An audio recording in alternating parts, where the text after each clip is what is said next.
اقدم بدی وطن ګام په ګام د ښکلا ستوري د امن پرنجو بد کړم دواړې سترګې توري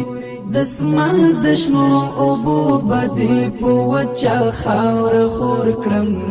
د ریاست الوزرا د اقتصادي مرستیال ملا عبدالغني برادر اخوند په مشرۍ د اقتصادي کمیسیون 15مه غونډه په مرمرینه ماڼۍ کې ترسره شوه. د اقتصادي کمیسیون په دغه غونډه کې د شاه او عروس بند د پاتې کارونو پر بشپړوالي، د کامیر هوایي شرکت د پاتې پورونو پر تصفیې، له پاکستان سره د ابټا تړون پر تمدید او همدارنګه د کیو ای افغان لوجستیکي شرکت له لوري پر وړاندې شوې طرحه په جزئیاتو مفصل بحثونه او لازمې لارښوونې وشوې.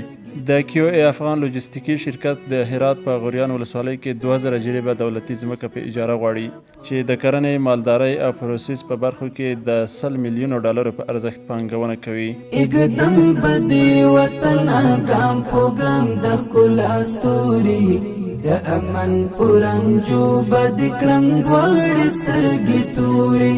د اسمان د شنو اوبو بدی په وچه خاوره خور کړم. سپیرې دشتې بستا په سرو ګلونو کړم سمسوري